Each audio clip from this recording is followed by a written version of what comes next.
Volvemos a grabar. Em, Después de este break, vamos a hacer la pregunta 2 de esta tutoría. Y la pregunta 2 consiste en lo siguiente. em, Tenemos un anillo de radio conocido, masa y resistencia conocida, ¿sí? Y este anillo va a estar viajando en un plano que vamos a llamar plano XY, y en el tiempo inicial, este anillo entonces va a cruzar el origen, y va a cruzar el origen con una velocidad unidimensional. Entonces, idealmente lo que nosotros tenemos es un eh, plano XY, vamos a tener un anillo en este plano, ¿sí? Un anillo que va a partir justamente en el origen con una velocidad que uno le pone ese módulo porque sencillamente ahí quiero decirles que va a ir hacia la derecha, ¿de acuerdo? Entonces, le podemos poner B0 asumiendo que B0 es positivo, en verdad representa el módulo de lo que nos estaban pasando al principio. Entonces vamos a tener un B0 que va a partir y entonces le vamos a pegar a este es como pegarle un chilito y va a partir este anillo avanzando con esta velocidad en el tiempo cero. Y además va a haber un campo magnético, ¿sí? Va a haber un campo magnético que va a aumentar en X, ¿sí? Va a haber un campo magnético que va a apuntar en Z, pero que va a aumentar en la medida que avanzamos en X. Entonces vamos a tener un campo que aquí es cero, que aquí es un poquito más, que un poquito más, y así, va a ir aumentando, cada vez más, ¿sí? En la medida que aumentamos en X. Asimismo, el campo también va a estar en Y, ¿sí? Pero en Y va a ser constante. Entonces para todo Y va a ser el mismo. Entonces aquí va a ser como esta altura, algo así. Y acá entonces es un poquito más grande, ¿sí? Cuando nos alejamos. Eh, la idea es que entonces en Y siempre va el mismo, pero a la medida que avanzamos en X va aumentando, ¿sí? Y el campo magnético apunta en Z. Entonces, ¿qué nos van a preguntar? Hagamos el dibujito un poquito más ordenado entonces en esta parte, ¿sí? Entonces tenemos nuestra pregunta 2 que era, entonces, considerar en un plano, ¿sí? Por eso voy a dibujarlo así como medio volado. Eh, Vamos a considerar un plano bidimensional, ¿sí? Entonces, esto va a ser X tongo, vamos a hacerlo un poquito mejor, ahí. Entonces, este es X tongo, este es Y tongo, y vamos a tener una componente vertical Z tongo, ¿sí? Y lo que va a ocurrir entonces es que tenemos un campo magnético acá cero, aquí ya un poquito más grande, aquí ya más, y aquí ya escaleta, ¿sí? Cada vez aumenta más. Ok, de hecho aumenta linealmente con X. Lo importante entonces es que, Hacia los negativos también aumentó. claro, pero para el otro lado, porque es proporcional a X. Entonces como que hace los negativos es como para el otro lado, ¿sí?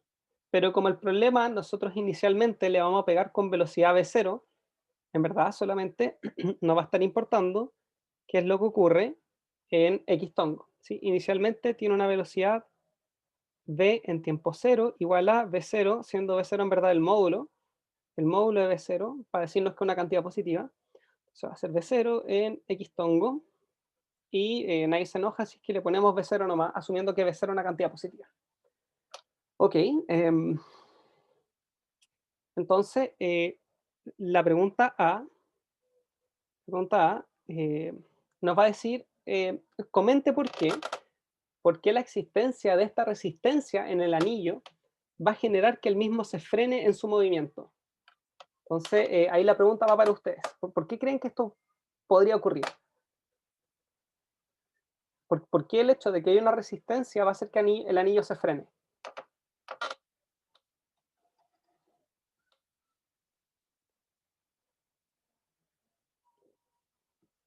¿Sí? ¿Alguna idea?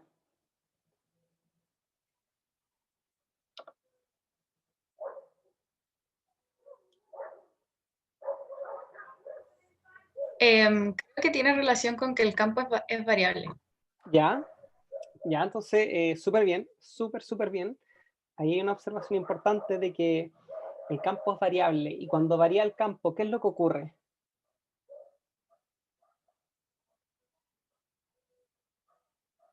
¿Qué es lo que ocurre cuando tengo un circuito en un campo variable? Claro, hay un flujo magnético que también varía. Si tengo entonces un flujo magnético que va variando en el tiempo, nosotros sabemos que eso está sumamente relacionado a una FEM, ¿sí? Hay una FEM inducida, y esa FEM inducida, entonces, en nuestro anillo, va a generar, ¿sí? Como hay resistencia, va a generar una corriente, ¿sí? Em, entonces les pregunto a usted, ok, tengo entonces una resistencia, perdón, tengo una FEM, como tengo una resistencia, también entonces tengo una corriente inducida. ¿Y cuál es el punto clave de esta resistencia? Que la corriente es negativa. Claro, claro, o sea, la O corriente sea, como que va más. en contra del crecimiento del campo, ¿no? Ya, eso ocurre siempre, ¿sí? Siempre la Mm. FEM se opone a estos crecimientos de los flujos. Eh, no es que se frene la corriente, sino que al existir una resistencia va a existir una disipación, ¿sí? Recuerden que siempre cuando los sistemas tienen resistencia, ustedes están hablando como inmediatamente de disipaciones, ¿sí? Las resistencias provienen de disipaciones, ¿sí? Esa es la idea, que como tienen entonces una disipación, va a haber una disipación de energía, ¿sí? Va a haber una potencia disipativa, por lo tanto va a haber una variación de energía, ¿sí? Como hay variación de energía, entonces uno se preguntaría, ¿cómo yo puedo hacer variar la energía? ¿Qué energía tiene mi sistema? Mi anillo que se encuentra moviendo, ¿qué otra energía puede tener?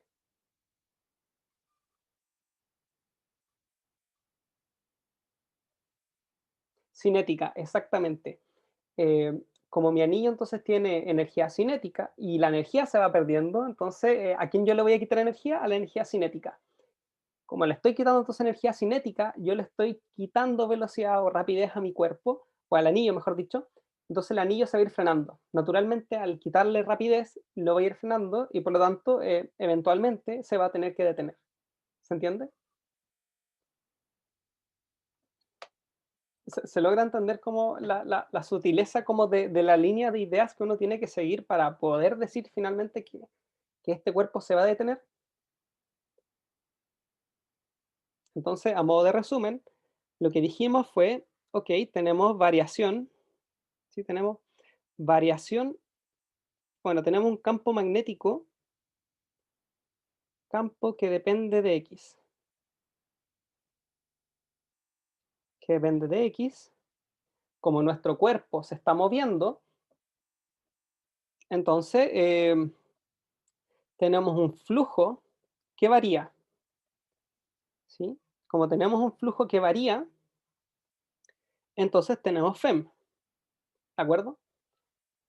Como tenemos FEM inducida, entonces tenemos corrientes inducidas también. Entonces uno podría decir que el hecho de que tengo una resistencia, entonces, eh, como tengo una resistencia, entonces yo también tengo una corriente inducida disipa, ¿sí? Que disipa energía a través de una potencia,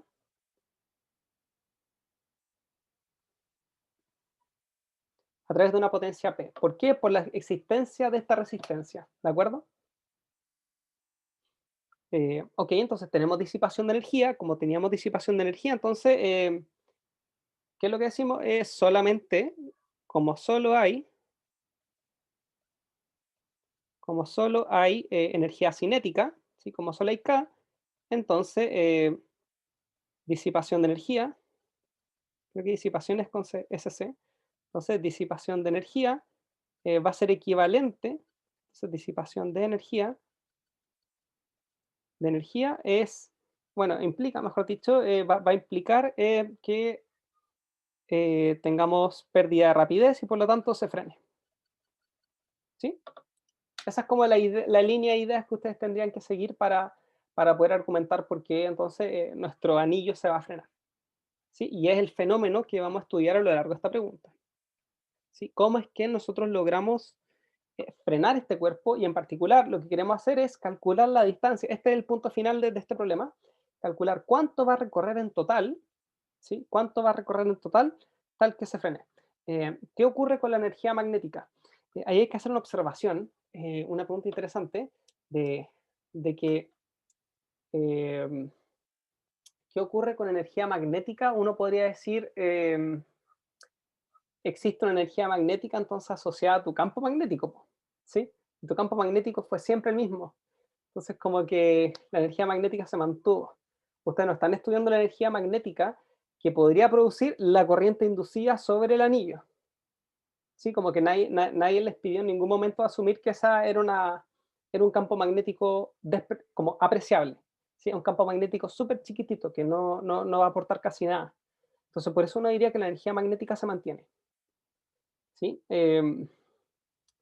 Ok, alguien está preguntando, entonces, en el argumento también deberíamos decir que no se pierde masa, claro, uno podría perder energía cinética a través de pérdida de masa, pero vamos a asumir que eso no existe, ¿sí? Y claro, uno podría decir que en un fenómeno un poco más real, la resistencia se escribe con una disipación de calor y esa disipación de calor también podría eventualmente destruir el material o algo del estilo, entonces, eh, claro, uno está asumiendo como modelos súper ideales para esto. ¿Por qué debería? A ver, alguien más está preguntando, entonces, eh, ok, está diciendo la misma línea. Y luego hay otra pregunta que nos dice, ¿por qué debería suponer que por tener una FEM la corriente disipa energía? Aquí lo que ocurre es que la corriente inducida por la FEM está perdiendo energía por la resistencia, ¿sí? Como por el hecho de que sea una resistencia, uno disipa energía. ¿Sí? Eso es lo importante. Como que no a priori, el hecho de tener una FEM no te hace perder energía, no te hace perder corriente, sino es la resistencia. Eso es lo clave. Por eso la pregunta decía, ¿por qué el hecho de tener una resistencia es lo que hace que perdamos energía? Ok, entonces asumo que ya no quedan más preguntas y podemos volver a la parte B del enunciado. Entonces, la parte A la tachamos, ya la hicimos, y ahora nos van a hacer, o sea, nos piden entonces, calcula la FEM y la corriente inducida. Y que sería útil asumir entonces que el radio del anillo es mucho más pequeño que este factor X0 que aparece en el campo magnético. ¿Sí? Es algo que nos va a ser útil en un par de segundos. ¿Por qué?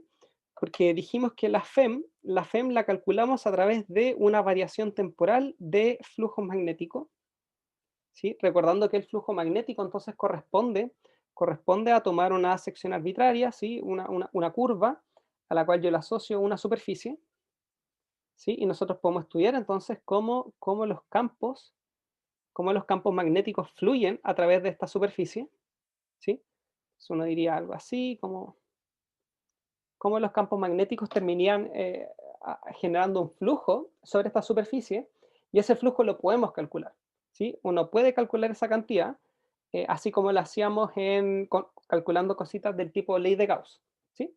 Entonces, nuestra primera misión para calcular la FEM va a ser calcular el flujo.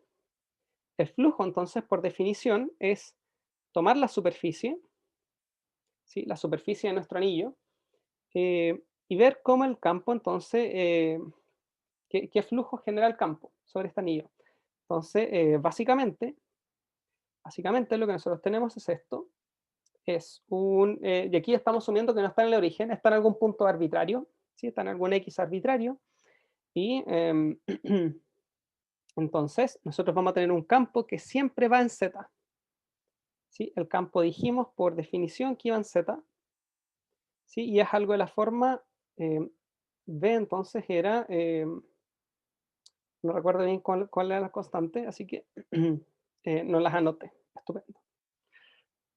Acá está entonces, es B0 X partido X0. Entonces esto es B0 por X partido X0 en Z tongo. ¿Sí?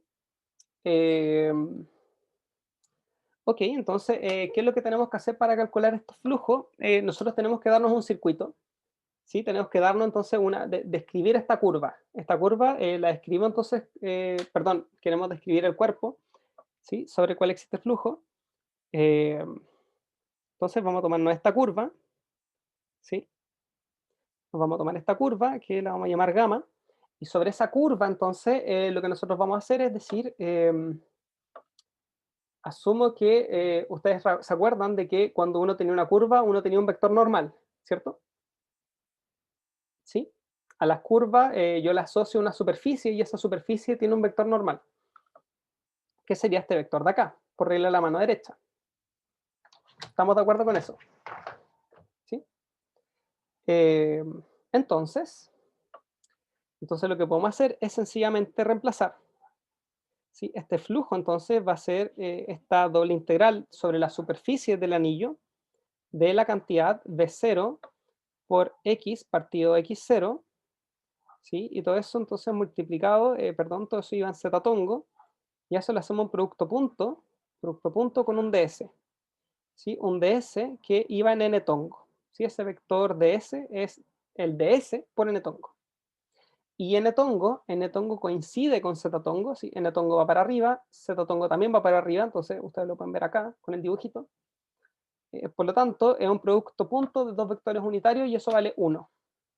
¿Sí? Entonces, ¿qué es lo que vamos a tener? Lo que vamos a tener es una integral, la siguiente. Entonces, esto va a ser V0 por X partido X0, ¿sí? Y todas son ds. Y aquí es una observación importante. Les pregunto a ustedes, ¿alguien quiere calcular esa integral así como de una? ¿Alguien sabría cómo hacerla? Así como de una. Porque recuerden, x al final del día representa la posición de acá, ¿sí? Ese x, y ahora yo tengo que integrar ese x sobre toda esta superficie, entonces el x yo lo tengo que hacer variar, yo lo tengo que mover sobre toda esta superficie. ¿Sí? Entonces, ¿qué es lo que uno diría? Ok, esa integral a priori no la puedo llegar y calcular. Alguien está diciendo que esa integral puede que sea 0. Y esto es importante, no es 0 porque nosotros podemos saber como de inmediato que el flujo, la cantidad de campo que traspasa esta superficie es distinta a 0. Así como que si yo pusiera una malla, disculpa, si yo pusiera una malla acá, este lápiz de repente, y calcular entonces la cantidad de flujo que atraviesa esa malla, es claramente distinto a 0. ¿Sí? No hay como campos que suban y otros que bajen, tal que esa cosa se reste y de 0. ¿Se entiende? Entonces como que necesariamente tiene que haber algo medio extraño. ¿Y qué es lo que podemos asumir? Lo que podemos asumir es que el x, este x de acá, cuando nosotros lo integremos, porque recuerden que había una indicación, ¿sí? Una indicación importante que decía, podría serle útil asumir que a es mucho más pequeño que x0. Entonces, ¿qué es lo que uno diría? Este valor de x acá siempre se va a mover entre el valor x, ¿sí? Se va a mover hacia a y menos a lo más. No puede ser más que eso, no se puede mover más que a menos a. Y esa cantidad es como la cantidad que se mueve x, es mucho más pequeña que ese x0. ¿Se entiende? Entonces, este valor de x que yo estoy evaluando, lo voy a mover, lo voy a variar muy poquito en comparación a ese x0. Por lo tanto, si yo tengo variaciones muy pequeñas, esto es literalmente tomar una integral y esa integral pescarle el rectangulito y decir arriba se movió muy poco. ¿Sí? Entonces, recuerden que cuando uno integraba, uno prácticamente tiene una función, ¿sí? Y uno tomaba un rectangulito. Entonces, en X y en Y ocurría lo mismo, se mueve tan poquito, esta cosa de acá arriba se mueve tan poquito, esta variación en la integral, entonces en verdad es como prácticamente plano. ¿Sí? Entonces, ¿qué es lo que uno dice? Lo que estoy integrando, que sería esto de acá, es constante. ¿Sí? Es prácticamente constante dentro de la integral y por lo tanto sale de la integral y nos va a quedar algo de la forma b0 por x partido x0 y todo eso por un diferencial de superficie integrado a la superficie, es decir, por el área. ¿Sí? Que en este caso sería pi por a cuadrado. Entonces, de nuevo, esto era como pensar entonces en esta integral, pero esta integral en dos dimensiones, ¿sí? Y esta integral en dos dimensiones tiene, sobre la superficie se mueve muy poco. Entonces, literalmente es evaluarla, ¿sí? Que sería lo que está dentro, multiplicado por el área. Eh, ok, alguien está preguntando por qué podemos decir que A es casi constante. Me perdí. Ok, buena pregunta, buena pregunta. No estamos diciendo que A es constante, estamos diciendo que este valor de X, ¿sí? Que recuerda que representa en qué punto está mi aro, ¿sí? Ese valor donde se encuentra, ¿sí? Este valor donde se encuentra se mueve, se varía, cambia, ¿de acuerdo? Cambia a lo más, ese X va a cambiar a lo más una cantidad A. Y en Y también va a cambiar a lo más una cantidad A también. Porque es integral sobre una superficie, recuerda que es moverlo hacia A y menos A, y en Y sería A menos A también. Entonces uno diría, ok, esta cosa yo la voy a variar o lo voy a hacer cambiar con respecto a A. Pero todo esto de acá entonces está dividido por x0. ¿Y qué es lo que nos decían en el enunciado? Que A es mucho más chiquitito en comparación a x0. Entonces, este factor de acá me va a decir que las variaciones del campo, ¿sí? La variación del campo magnético en esa área van a ser muy pequeñas. Como son muy pequeñas, entonces, de nuevo, esto es como pensar, de nuevo, va a ser en dos dimensiones, recuerda que está en x y en y, pero lo importante es que en x vamos a tener una integral. Recuerda que originalmente la integral es como pescar esto, ¿sí? Y cortarlo así, y calcular esa área, ¿sí? Lo que ocurre es que nuestra integral es tal que no se mueve casi nada, algo así. Entonces, ¿qué es lo que decimos? Literalmente, es decir, la función se mantuvo constante y yo multiplico por este pedacito de área, ¿sí? En este caso, entonces decimos, este factor que yo estoy integrando, cambió tan poco que yo lo saco de la integral y yo lo multiplico entonces por ese espacio de integración. Ok, alguien está preguntando si puedo hacer el clásico x igual a r coseno teta. Sí, puedes hacer eso, pero me parece que va a ser un poquito más complicado de lo que uno cree. ¿Sí? Como que esto es mucho más rápido y por algo te dicen como considera ese truco. Eh, hace poquito me salió una notificación de que alguien estaba levantando la mano. No sé si esa persona puede poner el micrófono y preguntar. Yo Dale, estaba esperando que terminara de explicar eso. Gracias. dale. Es que había visto otro ejercicio similar, pero que nos daban como el campo como B de T, en una dirección cualquiera. Entonces, y ahí como que se hacía directamente esto que tú hiciste, que dijiste, ya, el campo es constante, entonces esa integral se reduce al campo por el área en que lo queremos ver. Uh-huh. Y ahora como que está esta situación que igual es como excepcional, que es igual es como ese hint que dan, es como que es mucho más chiquitito que X. Uh-huh. Mi pregunta es, como, ¿en qué otra ocasión podríamos hacer como esa aproximación? Ya. Mira, esto suena mucho trucazo para ustedes probablemente, como que dicen, oye, no, esta cuestión es muy chanta, Sí. pero pero esto tiene razones reales, ¿sí? Entonces, quizás me compras más esto si es que te digo qué pasa si es que yo estoy trabajando un sistema magnético, ¿sí? Entonces estoy trabajando con un circuito muy chiquitito, a escala nano, entonces una nanoescala, y yo a ese circuito, yo le estoy metiendo un campo magnético que varía sinusoidalmente de esta forma. Ah, ok.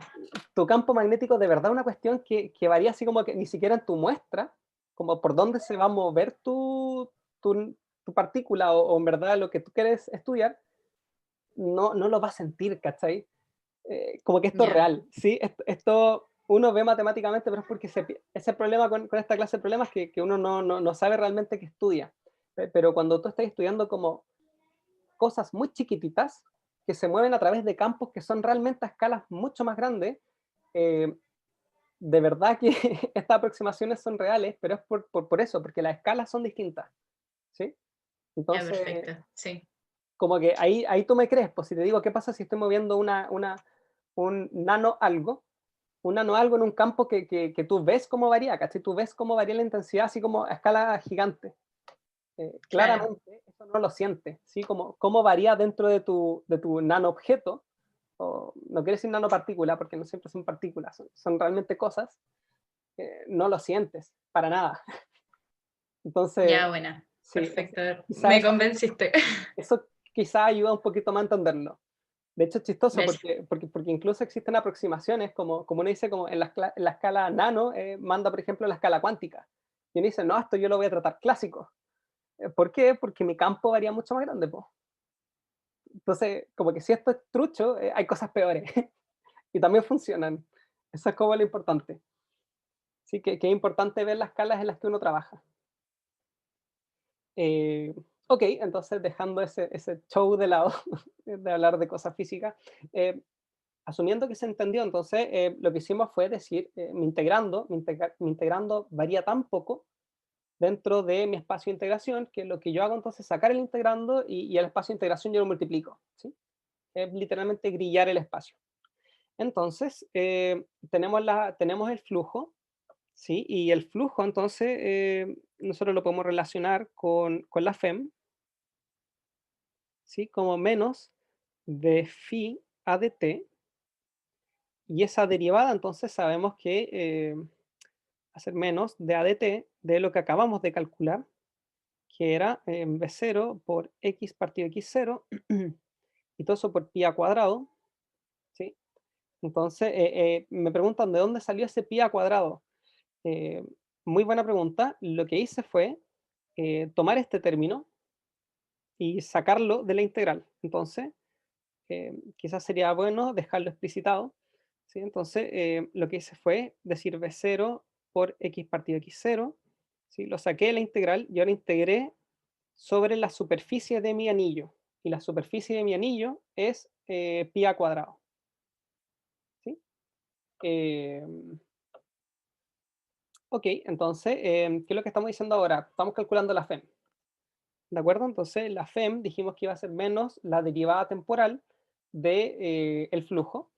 Y lo único que depende del tiempo, lo único que depende del tiempo en esta expresión sería el x. ¿Sí? Entonces, esta cosa de acá va a ser menos, ¿sí? Va a ser menos, esto va a ser b0 pi a cuadrado partido de x0, y todo eso por x punto, ¿sí? Que es como uno tiende a denotar las derivadas temporales. Pregunta, ¿hasta ahí se entendió todo? ¿Va todo bien?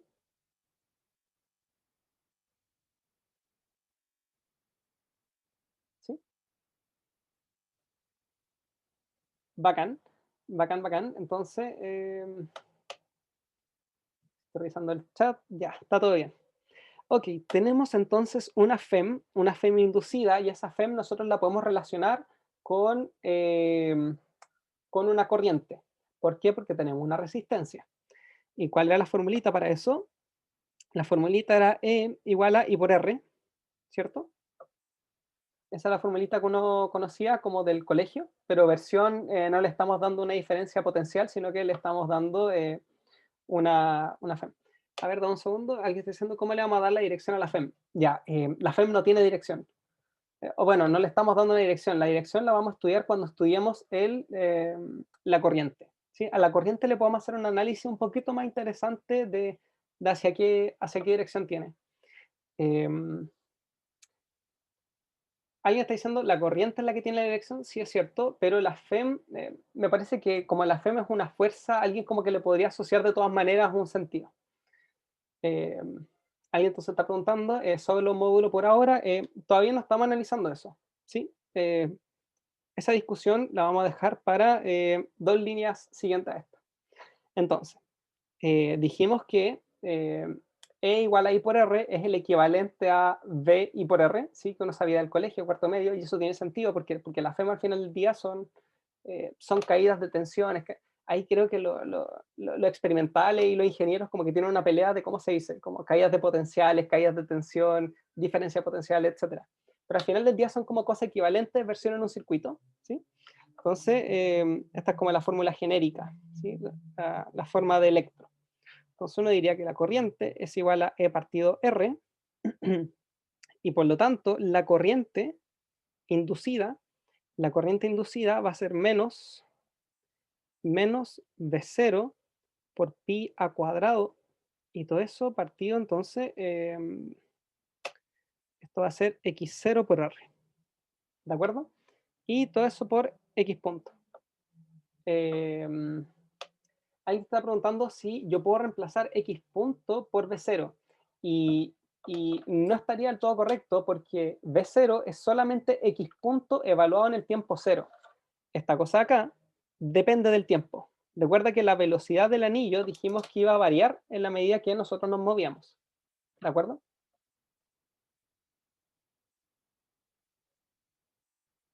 Bacán. Entonces, uno lo deja como un x punto de t, y si alguien dice dejarla así está bien, sí, dejarla así está bien. Esto es un x punto. Mi corriente depende del tiempo, porque naturalmente en la medida que yo voy frenando mi cuerpo, o bueno, yo voy frenando el anillo, van a ver el flujo del campo magnético va a ir disminuyendo. ¿Se entiende? Porque va a ir variando menos. Perdón, las variaciones del flujo del campo magnético van a variar menos. ¿Se entiende? Porque yo me voy a ir moviendo más lento. Entonces, como que ahí uno diría, ok, inmediatamente mi FEM varía menos, como mi FEM varía menos, mi corriente también, entonces ahí como que todo tiene sentido. La corriente depende directamente de la velocidad, ¿sí? Como linealmente incluso. Ok, bacán, ya tenemos la corriente inducida, y ahora resulta interesante entonces hacer ese análisis que alguien estaba preguntando sobre los signos. Veamos qué está pasando con los signos. Nosotros inicialmente habíamos hecho lo siguiente. Dijimos, tenemos un campo magnético que acá, lo voy a dibujar abajo, pero recuerden que llega hasta arriba. Así que cada vez va a ir aumentando. ¿Sí? Que aumenta este campo magnético en la medida que yo avanzo en X. Y además habíamos dicho que no íbamos a tomar esta forma de describir el circuito, ¿sí? Tal que la normal coincidiera con el campo, ¿sí? Entonces, ¿qué significa? ¿Qué significa que esta corriente tenga un signo menos? Esa corriente que tenga un signo menos significa que va a ir en el sentido contrario al sentido con el que yo orienté mi loop. Entonces, mi corriente realmente va a ir en este sentido, ¿sí? Mi corriente va en ese sentido. Esa es como la corriente, la vamos a llamar entonces, como que prácticamente todo lo de acá es como un, vamos a escribirlo explícitamente. En verde tenemos V0 pi a cuadrado partido x0 r por x punto. Y en naranjo nosotros tenemos i. ¿Se entiende? Lo que nosotros estamos diciendo es que realmente mi corriente tiene un signo contrario si es que yo la miro asumiendo que gira en este sentido. ¿De acuerdo? Pero no, tiene un signo menos. Ese signo menos significa que va a ir para el otro lado. Ahora, alguien podría decir, oye, pero ¿y este tipo puede que tenga signo positivo o negativo? Y eso es no. Esta velocidad siempre es positiva. El anillo siempre va a partir para allá, va a avanzar, pero nunca va a retroceder. ¿Se entiende? Va a ir avanzando cada vez más lento, pero no va a retroceder. ¿De acuerdo? Entonces, todo esto de acá tiene un signo mayor o igual a 0, siempre. ¿De acuerdo? Entonces, ese era el análisis de los signos que había que hacer. Pregunta, ¿se entiende por qué ese signo, por qué que la corriente inducida nos dé sentido? Me parece que eso es horario, ¿sí? El reloj va en este sentido. Entonces, no vean mi cámara cuando hago las manos, porque puede que esté invertida. Entonces, ¿por qué el hecho de que mi corriente efectiva, la corriente real, así como el módulo, vaya en este sentido? ¿Por qué eso es razonable?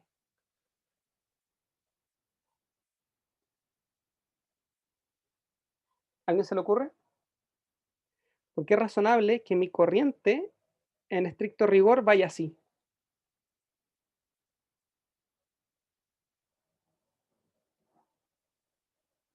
Hint, ley de Lenz.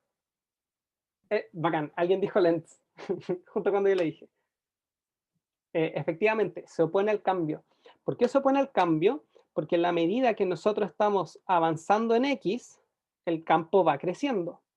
Por lo tanto, queremos hacer un flujo, es decir, ley de Lenz nos va a decir que esta FEM va a inducir un campo magnético que se opone a este aumento de este campo de acá. Entonces, si ustedes ven por mano derecha, estas líneas de corriente generan un campo magnético que va a entrar, ¿sí? Que va a ser así. Entonces se va a oponer al campo magnético externo, ¿sí? Eh, ok, alguien está preguntando entonces si puedo repetir lo del cambio de signo. Eh, ok, hagamos un review rápido de lo que explicamos. Lo que dije fue, inicialmente nosotros dijimos que la corriente iba a estar descrita, perdón, que el circuito iba a estar descrito por esta curva gamma, ¿sí? Hicimos esa curva gamma que fuera en sentido, esto es antihorario, ¿sí? En sentido antihorario, dijimos que fuera en sentido antihorario, tal que el vector normal coincidiera con el campo magnético externo. El campo magnético externo iba en Z.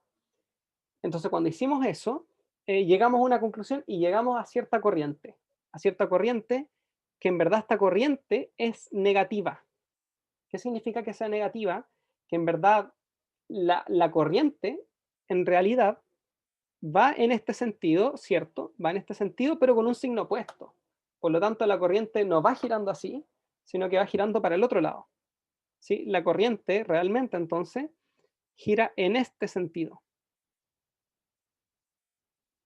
¿Sí? Pero que no sé cómo hacer porque este es el problema de los Zoom, que de repente hacer como las cosas con las manos, a mí me da miedo que ustedes lo vean al revés. Entonces, si ven acá, lo importante es que va a ir en sentido horario, ¿sí? Va a ir en sentido horario, entonces esto va a inducir un campo magnético, que va a ir hacia adentro, ¿sí? En particular hacia abajo, y esa inducción entonces de campo magnético se va a oponer a las variaciones del campo magnético externo, lo cual coincide con la ley de Lenz.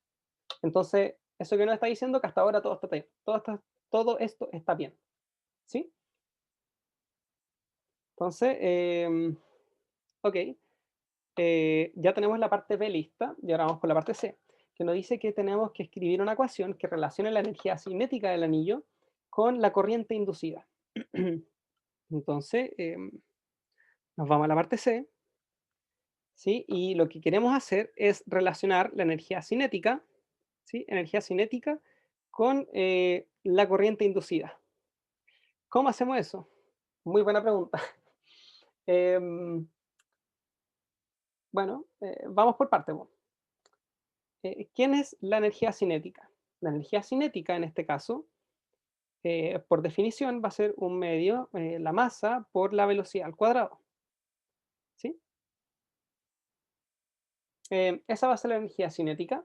Y bacán, no nos dice mucho, pero sí podemos decir, por ejemplo, que la energía cinética es toda la energía del sistema. ¿Sí? La energía del anillo, en verdad. Si estamos hablando solo del anillo. Y además nosotros sabemos que la potencia disipada, ¿sí? La potencia disipada por una resistencia es la FEM por la corriente, ¿sí? Por la corriente inducida. ¿Y cómo relacionamos todo eso? Entonces reemplacemos y digamos que la FEM, ¿sí? La corriente, en verdad, a ver, em, claro, esa es la parte D del problema. Em, Además, lo que podemos decir es que la potencia está relacionada con variaciones de energía, ¿sí? ¿A qué me refiero con eso? De que la potencia se puede escribir como una derivada temporal de la energía. ¿Estamos de acuerdo con eso? Y aquí hay una cosa importante. La potencia, ¿sí? Y esto vamos a llegar pronto a la conclusión. La potencia de acá, ¿sí? Esto va a ser positivo. ¿Por qué? Porque la FEM tiene un signo negativo y la corriente tiene un signo negativo, las dos. Entonces la potencia va a ser algo positivo. Y les pregunto a ustedes entonces, ¿qué significa que la potencia, que es algo positivo, sea igual a una derivada temporal entonces de la energía. ¿Qué nos dice eso sobre la energía en el tiempo? ¿Aumenta o disminuye? Aumenta, claro. Si es positiva, eso me está diciendo que la potencia disipada me da energía. ¿Tiene sentido eso o no? ¿Tiene sentido decir que una potencia la potencia disipada me entregue energía a mi anillo? Claro, todos me están diciendo que hay que ponerle un signo menos. Es menos la derivada. ¿Sí? Y eso es por la palabra disipativa. ¿Sí? Así que eso tengan mucho ojo cuando están pensando en cosas disipativas, a la potencia le tienes que meter un signo menos. Ya.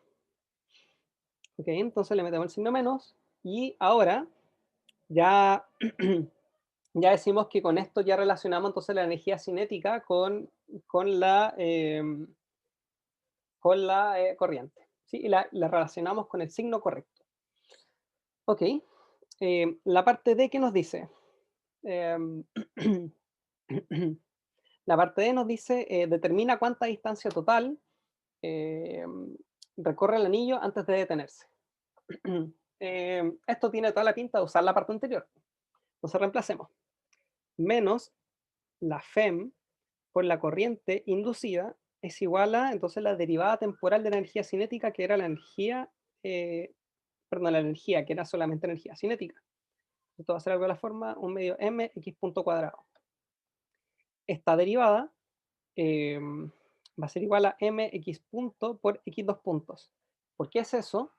Eso es porque esto de acá, ¿sí? Es una función que depende de x punto. ¿Sí? Entonces, aquí lo que usamos fue arreglar la cadena, por eso voy a hacer como esta observación rápida. Nosotros tenemos f de x punto, que en este caso va a ser x punto al cuadrado. ¿Sí? Entonces, de f a dt, de f a dt, va a ser igual a de f a dx punto, ¿sí? Por dx punto a dt. Entonces, de f a dx punto va a ser la derivada de esta cosa que está al cuadrado, y es 2 veces la cosa, ¿sí? Entonces va a ser 2 veces x punto, y como tenía un factor 1 medio afuera, se murió, ¿sí? Entonces nos va a quedar la masa por x punto, y todo eso por la derivada temporal de x punto. Eso es x2 punto. ¿De acuerdo? Entonces, la derivada temporal de este término acá es mx punto por x2 puntos. Y ahora lo que tenemos que hacer es el lado izquierdo. El lado izquierdo lo podemos reemplazar. ¿Sí? Ya conocemos la FEM y ya conocemos la corriente. Así que podemos tomar esas expresiones.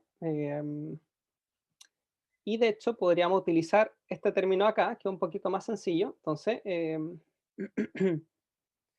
Entonces, menos e cuadrado partido r, sí, creo que eso era ahí, es igual a mx punto x2 puntos.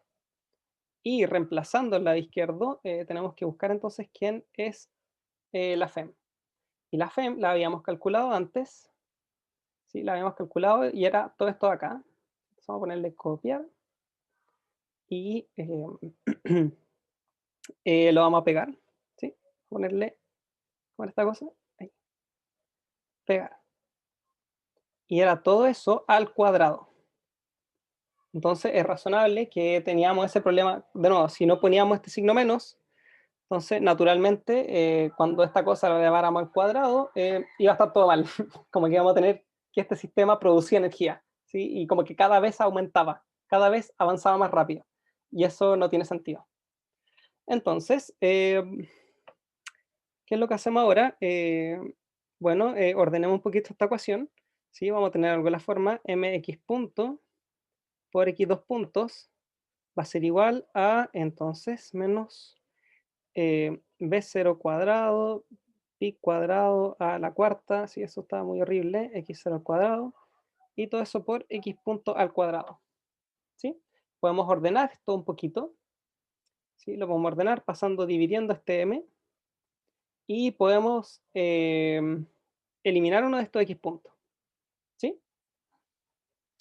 Y ahora todo el mundo, sí, había un r, tienen toda la razón. Había un R que quise desaparecer, así como de la nada.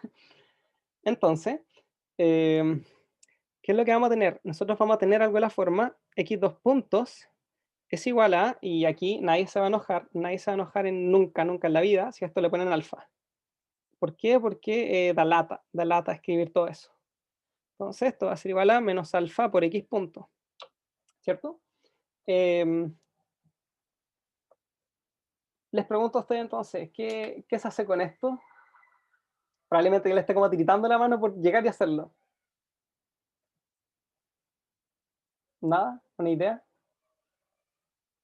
No, esto no es un oscilador armónico. El oscilador armónico era cuando estaba así. Bueno, este x punto. Claro, hay que integrar con respecto al tiempo. Y nosotros podemos llegar y lanzar un ansatz de que x punto, ¿sí? X punto en verdad es x punto de 0 por e a la menos alfa por alfa t. ¿Sí? Un ansatz que cumple con la ecuación. ¿Sí? ¿Por qué se fue el m? El m lo pasé dividiendo. ¿Sí? El m sigue acá. Entonces, quizás, para que no se interprete, ahí. ¿Sí? Ok, ¿se entendió entonces cómo se resolvió esa EDO? ¿Sí? Es llegar y darse un ansatz de una exponencial y meterle la condición inicial al frente. ¿Sí? Eso es como de EDO. ¿Qué pasó con el alfa? El alfa yo lo definí. Sx0 al cuadrado R, sí, esto es alfa. El alfa es toda esa cosa que está en verde. ¿Sí? Quizás ustedes no lo ven bien en la pantalla, en mi tablet se ve como súper marcado. Voy a intentar marcarlo más. ¿Se logra ver bien ahí o no? Quizás antes se marcaba como solo lo de abajo. Ya, bacán, bacán. Ok, entonces alfa representa toda esa constante que está ahí encima. Y nosotros ahora lo que hicimos fue resolver x punto en función del tiempo. Pregunta, ¿tiene sentido o no? ¿Tiene sentido que decaiga? Es lo que hemos estado diciendo todo el rato, así que sí. Tiene sentido que la velocidad entonces sea como un menos alfa. Ustedes pueden comprobar que si no le ponían el signo menos cuando lo hicimos, con esta idea de que tenemos una potencia igual a la derivada temporal, así como sin el signo menos, esta cosa les va a quedar con un más alfa. Si les queda con un más alfa, literalmente ustedes están creando energía. Están como poniendo un anillo en un campo magnético y acelera infinitamente. Entonces, como que eso ya uno diría como, ok, esto está raro. Así que siempre es bueno tener estas cositas en mente, como ver y decir, ok, si el tiempo se va a infinito, mi velocidad se va a cero. Tiene sentido. ¿Sí? Eh, ok, entonces, ¿cómo calculamos la distancia total recorrida? La distancia total recorrida, si ustedes se acuerdan de mecánica, ¿sí? La distancia tenía una fórmula bien bonita que era dx a dt, ¿sí? En su módulo, y todo es integrado en dt. ¿Sí? Esto venía de que uno le decía, ok, esto intégralo en dx. ¿Sí? Uno integraba el módulo de dx. ¿Por qué? Porque al final del día la distancia recorrida es eh, párate en un punto, llega a otro, y sumamos todos estos dx. ¿Sí? Sumamos todos estos pedacitos. ¿Sí? Eso es lo que representa. Y nadie se enoja aquí. Uno divide y multiplica por dt. ¿Sí? En verdad, un cambio de variable, etc. Ok, entonces esto de acá lo integramos con dt desde el tiempo igual a 0, ¿sí? Porque el tiempo inicial hasta el tiempo final tf. ¿De acuerdo? ¿Y cuál sería entonces el módulo de dx a dt? El módulo de dx a dt es literalmente, por definición, el módulo de x punto. ¿Sí? El módulo de x punto y todo es integrado con respecto a t. ¿Cómo se integra esa cosa entonces? Reemplacemos y vamos a tener algo en la forma, entonces tf. Ahora sí es cuando uno podría reemplazar ese x punto de 0, que era la velocidad inicial. ¿Sí? La velocidad inicial la conocíamos, era v0 e a la menos alfa t. ¿Sí? Y recuerden que era el módulo de v0 porque decíamos que partía hacia la derecha, pero dejémoslo con el módulo de v0 como para que nadie se confunda. Es un módulo de v0, entonces e a la menos t, alfa t, perdón.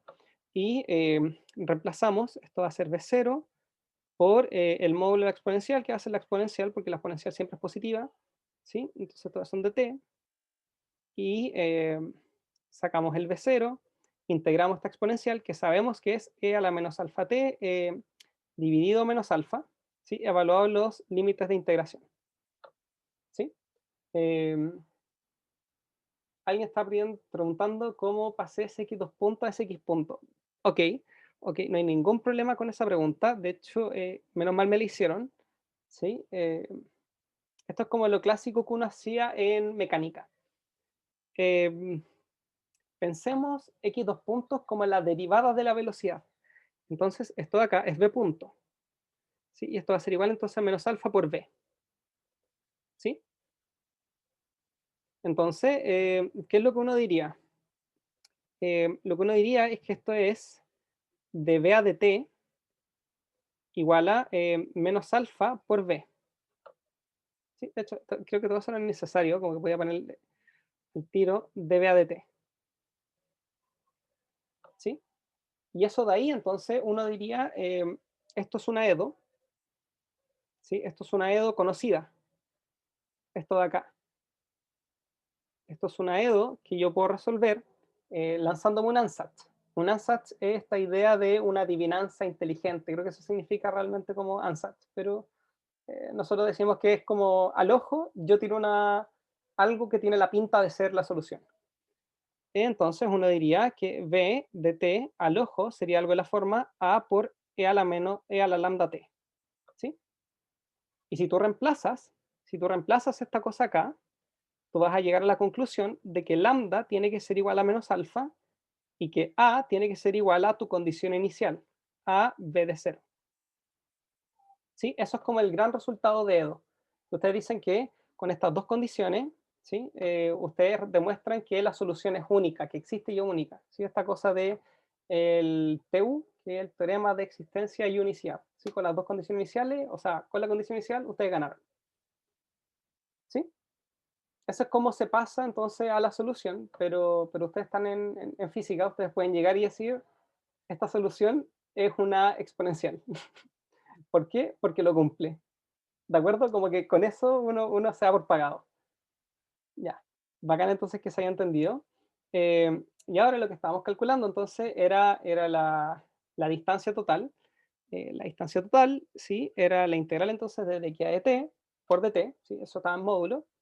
Entonces, reemplazamos y llegamos a la integral de e a la menos lambda t, y esa integral nosotros la conocemos, ¿sí?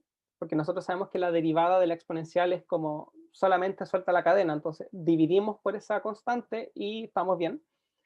Entonces, esta cosa de acá va a ser algo de la forma el módulo de B0 partido, ¿sí? Partido menos alfa por la exponencial de e a la menos lambda, entonces t final menos e a la menos lambda por 0. Entonces el lado derecho, disculpen, el término de la derecha, esto va a ser módulo de B0 partido menos lambda, ¿sí?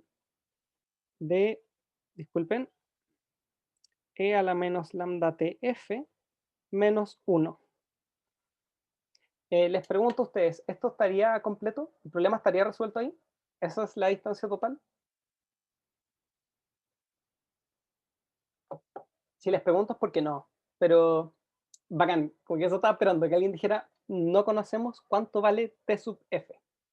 No conocemos cuál es el valor total, cuál es el tiempo total que esta cosa recorre. Eh, Pregunta, ¿cómo se obtiene ese valor?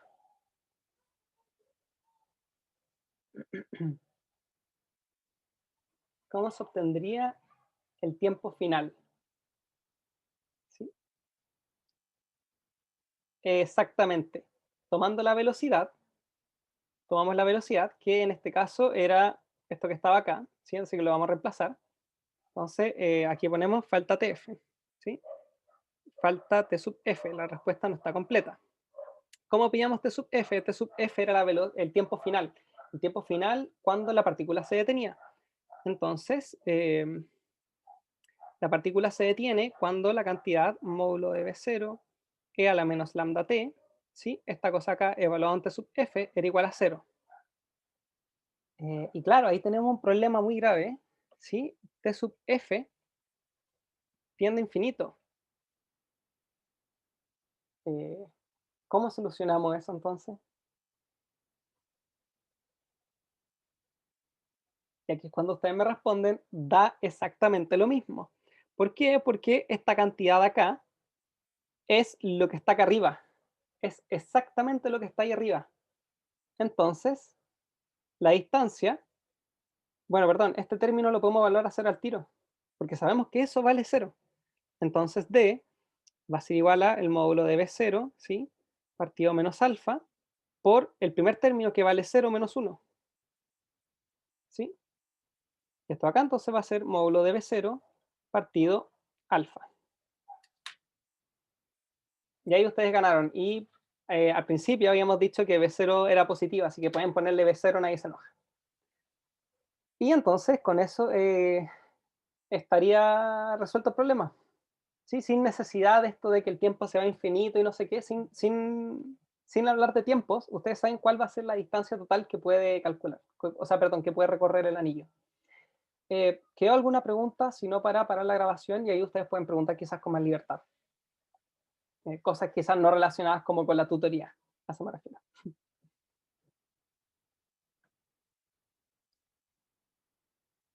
Claro, el alfa era una constante que habíamos definido arriba, ¿sí? Que era para no arrastrar todo ese corcho de allá. ¿Sí? En verdad no es tan corcho, pero son, son muchas constantes. ¿Sí? Eso de ahí era alfa. Ok, entonces, asumiendo ya que no quedan preguntas relativas a la tutoría, voy a dejar de grabar, ¿sí?